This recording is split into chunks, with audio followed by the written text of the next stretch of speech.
आज आपकी श्वास चल रही है प्रकृति के कारण चल रही है। किसके कारण चल रही है? प्रकृति के कारण चल रही है। अभी कोरोना काल में सांसें रुक गई, क्यों? ऑक्सीजन की कमी हुई। ऑक्सीजन की कमी क्यों हुई? क्योंकि ऑक्सीजन प्रकृति के द्वारा मिलती है।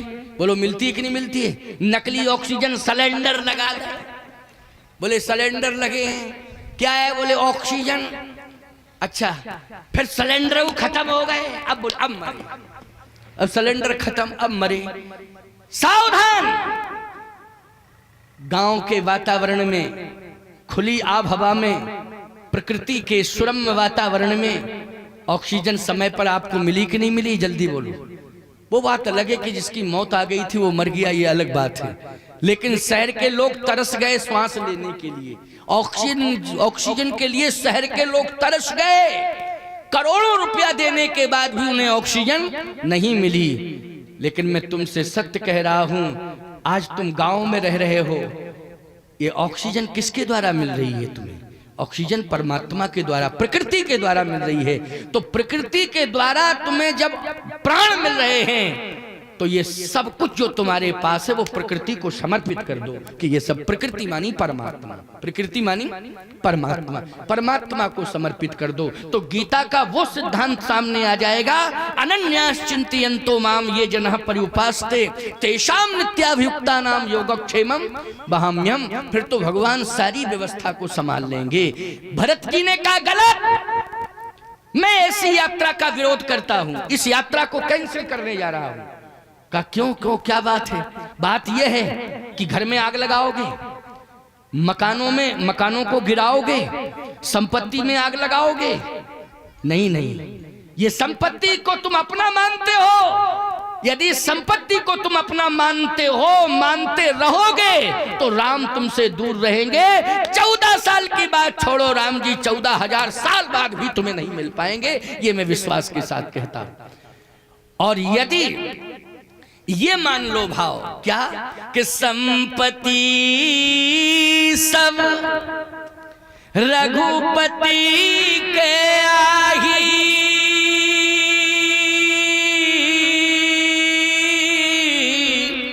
और जो बिन जतन चलो तजता ही। ये संपत्ति हमारी नहीं है, तुम्हारी नहीं है, ये संपत्ति प्रभु राम की है।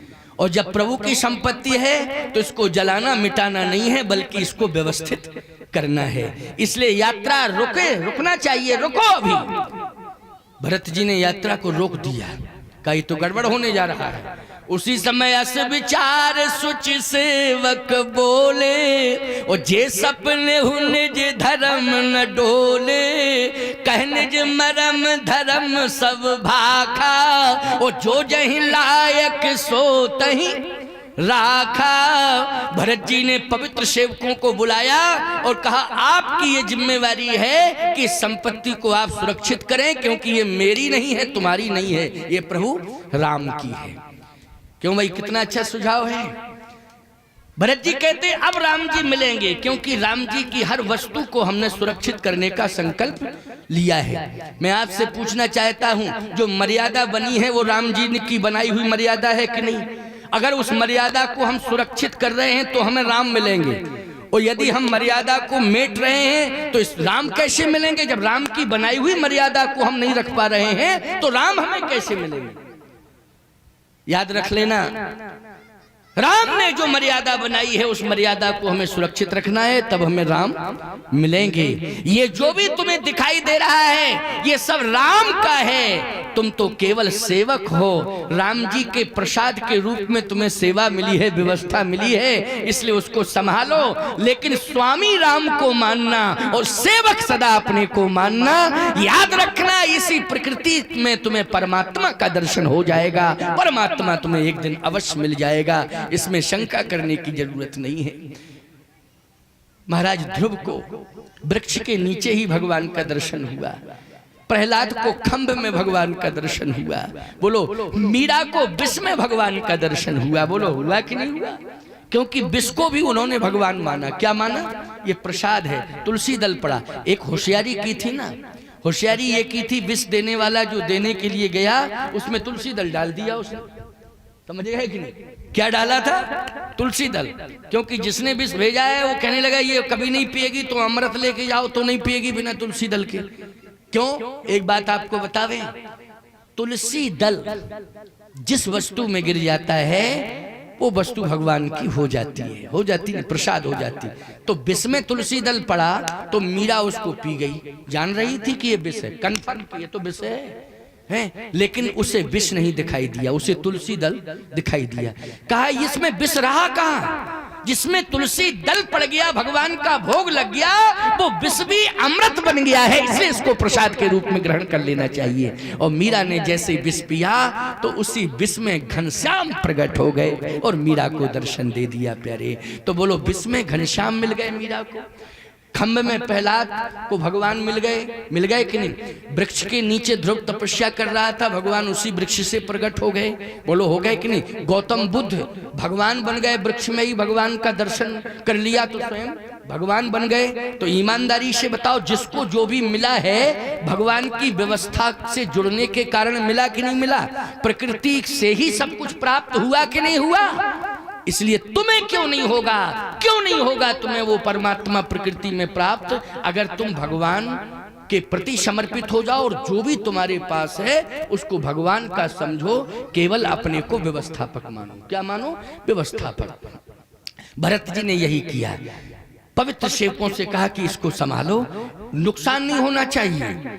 अगर तिल की नोक के बराबर भी नुकसान हो गया तो भगवत संपत्ति का नुकसान करना भगवत अपराध है, इसलिए अपराध नहीं करना। सेवकों ने स्वीकार किया, हाथ जोड़ करके सेवकों ने कहा कि आप चिंता मत करें, आपको पूरी संपत्ति सुरक्षित मिलेगी, प्राण चले जाएं भले ही, लेकिन संपत्ति खुर्द बुर्द नहीं हो सकती, इधर उधर नहीं जा सकती। इसलिए अस विचार सुच सेवक बोले, जे सपने हूं निज धर्म न डोले, जे सपने हूं निज धर्म न डोले। और पवित्र सेवकों को संपत्ति सौंप दी, व्यवस्थित अयोध्या को व्यवस्थित किया। इसके बाद चले।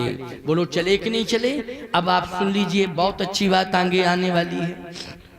केकई भी तैयार हो गई, केकई, जबकि केकई के बारे में यही तो चर्चा है ना कि सब केकई ने किया है। केकई तैयार हो गई तो भरत जी से किसी ने जाके कहा क्या कि ये केकई भी तैयार हो गई है। भरत जी ने कहा हो जाने तो तैयार, क्या दिक्कत है? कहे सबसे बड़ी दिक्कत यही है, अगर ये चित्रकूट पहुंच गई तो ये राम को लौटने नहीं देगी। जब अयोध्या से बाहर कर दिया है तो ये अयोध्या में घुसने ही नहीं देगी, इसलिए इसको मत ले जाया जाए। भरत जी ने कहा नहीं, ऐसा नहीं है। कभी भी व्यक्ति को अपने जीवन में नकारात्मक सोच नहीं अपनाना चाहिए। यह सोचना ही नहीं चाहिए कि इस व्यक्ति में परिवर्तन नहीं आ सकता है। यही तो कारण है विरोध बढ़ता क्यों है। लोग यही तो कहते हैं कि ये विरोध अब समाप्त होने वाला नहीं है। क्यों? बोले इनमें परिवर्तन नहीं आएगा तो हम में भी परिवर्तन नहीं आएगा। परिवर्तन निश्चित रूप से परिवर्तन आएगा, लेकिन तुम पहले अपनी सोच बदल लो तो परिवर्तन। भरत जी ने कहा यह सोच गलत है आपकी। राम जी को रोकने के लिए कही जा रही है, हम राम जी को मनाने के लिए जा रहे हैं। ये राम जी को रोकने के लिए, प्रभु राम को रोकने के लिए जा रही है, ऐसा भाव है। का भाव तो यही है, हम सब तो यही सोच रहे हैं। का सोच अगर गलत लेकर के जाओगे तो राम जी मिल जाएंगे, लेकिन राम जी स्वीकार नहीं करेंगे। हम तुम इस बात को स्वीकार नहीं करें, मिल तो जाएंगे लेकिन स्वीकार नहीं करेंगे। मिलना अलग बात है, स्वीकार करना अलग बात है। इसलिए सोच बदलो। जो चल रहा है उसको चलने दो, चलने दो। और मैंने रोकने वालों को रोक दिया है। अस्पचार सुज सेवक बोले जे सपने निज धर्म न डोले। पवित्र सेवकों को मैंने अयोध्या के लिए रोक दिया है। इसलिए जो चल रहा है उसको चलने दो, जो राम कथा में आ रहा है उसको आने दो, रोकने की जरूरत नहीं है। और जो नहीं आज आया है वो कल आएगा, ऐसा विश्वास मान के अपने आप में स्थिर हो जाओ कि आज नहीं आया तो वो कल आएगा, और जो कल नहीं आएगा समझ लेना परसों आएगा, और जो परसों भी नहीं आएगा बरसों में कभी ना कभी आएगा। आएगा, वर्षों में कभी ना कभी आएगा, आएगा जरूर। इस बात पर विश्वास करना है। समझ गए हो कि नहीं? ये बिल्कुल नहीं मानना है कि वो नहीं आते, ये नहीं आते। आएंगे आएंगे आएंगे, निश्चित आएंगे। विश्वास करने की जरूरत है। काम करिए। भरत जी ने कहा जो चलना चाहे वो चले, हमारा कोई विरोध नहीं है। विरोध स्वस्थ विरोध होना चाहिए, होना चाहिए कि नहीं? आज जो है यात्रा प्रारंभ हुई। सबसे पहले भरत चल रहे हैं। गवने भरत पाया नहीं पाए,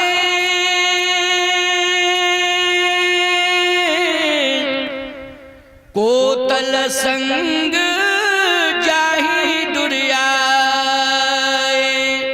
कोतल मानी क्या है? ये कोतल शब्द आया है। कोतल मानी घोड़े।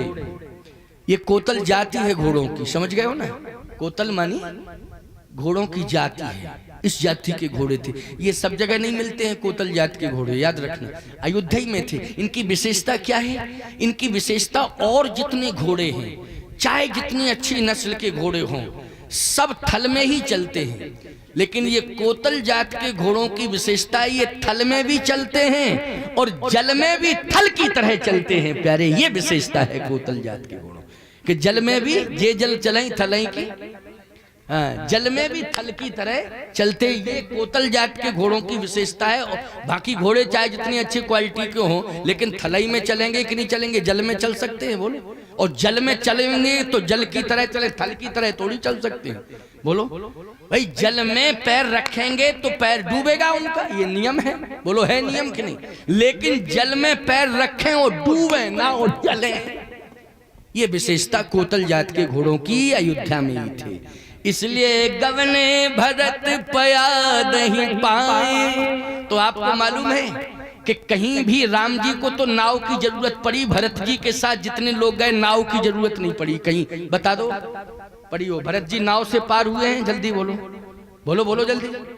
हाँ, तो समझने की कोशिश करना जरा। राम जी ने तो नाव मंगाई है, नाव में बैठ के राम जी पार मनाया भी है। बोलो, भरत जी ने किसी नाविक को मनाया है? जल्दी बोलो। मनाया हो तो बता दो, किसी नाविक को मनाया हो है? या कोई नाविक आके भरत से कहा हो कि बैठ जाओ?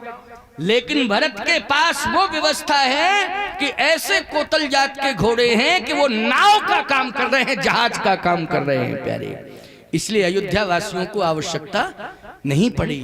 राम जी तो लेकर के नहीं गए, नहीं, राम जी भी साथ लेके जा सकते थे। और लेके गए तो तमसा नदी के तट तक ले गए, फिर गंगा नदी के तट से तो वापस ही कर दिया। बोलो, किया कि नहीं? वापस किया कि नहीं? यद्यपि रथ कहाँ तक गया था? बोलो जल्दी। रथ गया था कि नहीं? अच्छा, मैं आपसे पूछना चाहता हूँ, तमसा नदी को भगवान ने पार किया तो क्या नाव में बैठ के किया है? बता दो, पार किया कि नहीं किया? तमसा को पार किया, नाव में बैठ के पार किया। लेकिन गंगा को पार किया तो नाव में बैठ के किया। क्यों? बरबस राम सुमंत पठाए, सुरसर तीर आप तय आहे। बोलो भाई। और रथ हाँक्यू है राम तन हेर हेर ही ना। घोड़ों का वर्णन आया कि नहीं आया? घोड़े तो गए हैं। रथ हाँक्यू है राम तन हेर हेर ही नाए, कहे निषाद विषाद बस धुने शीस पछताए। जासु वियोग विकल पशु ऐसे, प्रजा मातु पिता जी हैं कैसे। तो सीधी सी बात यह है, ये घोड़े हैं कोतल जात के। इनकी विशेषता है कि ये पानी में नाव की तरह चलते हैं, जहाज की तरह चलते हैं। इनके पैर डूबते नहीं हैं। इसलिए गवने भरत पया नहीं पाए, ओ कोतल संग जाहि दुरियाए। कहाँ सुसेवक बारहि बारा, होइए नाथ वारा। अब प्रमाण मिला कि पैदल चल रहे हैं। सेवक बार बार क्या कह रहे हैं? सेवक जल्दी बोलो। सेवक कह रहे हैं, कहाँ सुसेवक बारहि बारा, होइए नाथ यस यशवारा। बैठिए बैठिए महाराज, बैठिए बैठिए, घोड़े पे बैठिए। भरत जी बोले, नहीं बैठूंगा। तो हाथी पे बैठिए। कहे, हाथी पे नहीं बैठूंगा। तो रथ में बैठिए। नहीं बैठूंगा रथ में। आप कहो महाराज, हाथी घोड़े रथ यहाँ कोतल जात के घोड़ों की तो बात समझ में आ रही, लेकिन हाथी कहाँ से आ गए आप? हाथी की बात कर रहे हैं। अच्छा, रथ में ईमानदारी से बताओ, हाथी लगते हैं कि घोड़े लगते हैं? बोलो। रथ में घोड़े लगते हैं, रथ में हाथी की सवारी तो होती है, लेकिन हाथी रथ में कहाँ? अच्छा एक बात बताओ, और हाथी को अगर रथ में लगा दिया जाए तो रथ बचेगा? क्यों भाई? न रथ बचेगा न दशरथ बचेगी। क्यों भाई? कोई नहीं बचेगा। हाथी तो हाथी होता है, उसका ढील डोल किस तरह से होता है आप तो कल्पना करो, जानते हो, सब समझते हो। हाथी तो हर गांव में आते हैं। बोलो, आते हैं कि नहीं आते हैं? हाथी जो है ऐसा कोई गांव नहीं है जिसमें आते ना हो। और हाथी आता है, भले ही एक हाथी आवे, लेकिन पूरा गांव दर्शन के लिए जो दौड़ जाता है। गणेश जी आए, क्या आए? गणेश जी आए। तो हाथी की बड़ी मान्यता है, बड़ा सम्मान है।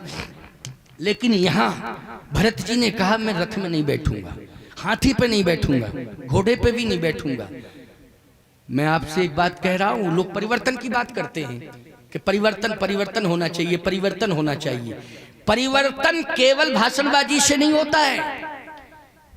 कहने वाला व्यक्ति पहले स्वयं अपने आप में परिवर्तन कर ले तो उसकी बात का असर पड़ेगा, परिवर्तन हो जाएगा। लेकिन कहने वाला स्वयं में परिवर्तन करता नहीं है और लोगों से परिवर्तन की बात करता है, इसलिए कोई असर नहीं पड़ता है। भरत जी ने यही तो किया है। परिवर्तन वाणी से नहीं किया भरत ने, परिवर्तन अपने चरित्र से किया है। वाणी से नहीं, किससे? चरित्र से। लोग चरित्र देख देख करके परिवर्तन किए हैं, कहने से कुछ नहीं होता है। चरित्र ऐसा आपका होना चाहिए, कैरेक्टर आपका ऐसा होना चाहिए कि लोग देखते ही प्रभावित हो जाएं। समझ गए हो कि नहीं? कहने की जरूरत न पड़े। भरत जी ने किसी से नहीं कहा कि तुम हाथी पर मत बैठो, घोड़े पर मत बैठो, रथ में मत बैठो। किसी से मना नहीं किया और सब बैठ गए। कोई रथ में बैठ गया, कोई हाथी पर बैठ गया, कोई घोड़े पर बैठ गया, सब बैठ गए, भरत नहीं बैठे। और भरत ने बैठने से किसी को मना नहीं किया। समझना इस बात को। ये भी एक होता है ना कि हम नहीं बैठे तो तुम क्यों बैठे, जैसे हम चल रहे तुम भी चलो वैसे। ना ना ना, तुम बैठो, जो तुम्हारे सामने आया उसको स्वीकार करो। लेकिन हम नहीं स्वीकार करेंगे, ना हम हाथी को स्वीकार करेंगे, ना घोड़े को स्वीकार करेंगे, ना रथ को स्वीकार करेंगे। फिर गवने भरत पया नहीं पाए,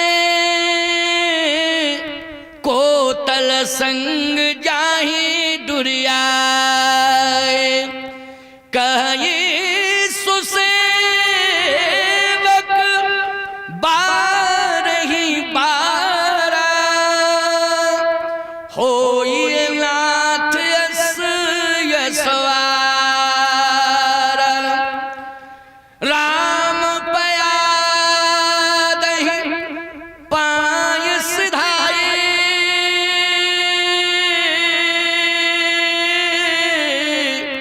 हम कह गजरथ बाज बनाए। भरत जी ने कहा मेरा स्वामी बिना रथ के जबरदस्ती रथ में बिठाला। मैंने ये सुना कि पिताजी ने जिद की कि नहीं नहीं सुमंत रथ में बिठाल के ले जाओ, तो वो रथ में तो बैठे लेकिन गंगा के तट तक गए। बाद में भेज दिया ना रथ को वापस। मन से नहीं रथ को स्वीकार किया, पिताजी की आज्ञा हुई तो थोड़े समय के लिए स्वीकार किया। रथ का त्याग किया, हाथी का त्याग किया, घोड़े का त्याग किया, संपूर्ण साधनों का त्याग किया, अयोध्या के खजाने का त्याग किया। ये भरत हाथी घोड़े पर बैठ करके जाएगा, अपने स्वामी के पास जा रहा है सेवक। स्वामी पैदल गया है, बिना परित्राण के गया है, लेकिन सेवक हाथी घोड़े रथ में बैठ करके जाए। ये धर्म नहीं है, ये आदर्श नहीं है। इससे समाज में परिवर्तन होने वाला नहीं है, कोई परिवर्तन नहीं होगा। और मुझे परिवर्तन कराना है, परिवर्तन वाणी के द्वारा नहीं कराना है, परिवर्तन अपने व्यवहार के द्वारा कराना है, अपने व्यवहार से परिवर्तन कराना है। और भरत का यही व्यवहार है कि भरत ने त्याग कर दिया। बोलो किया त्याग कि नहीं किया? हाथी घोड़े रथ का सबका त्याग किया। अयोध्या वासियों ने देखा कि मनाने के बाद भी नहीं मान रहे भरत, ना हाथी पे बैठ रहे ना घोड़े पर बैठ रहे। आप कहो महाराज तो वो सब बैठ गए थे क्या? बैठ तो गए ही थे, वो सब बैठ गए थे जितने थे। आपको प्रमाण क्या है? बैठ के रामायण प्रमाण है इसलिए कह रहा हूं। हम क्या भांग खा के आए हैं क्या? हम भांग खा के थोड़ी आए जो तुमको रामायण कह रही इसलिए। कैसे? भरत जी ने कहा राम पया दही पाय सिधाए, हम कह गजरथ बाज बनाए। सिर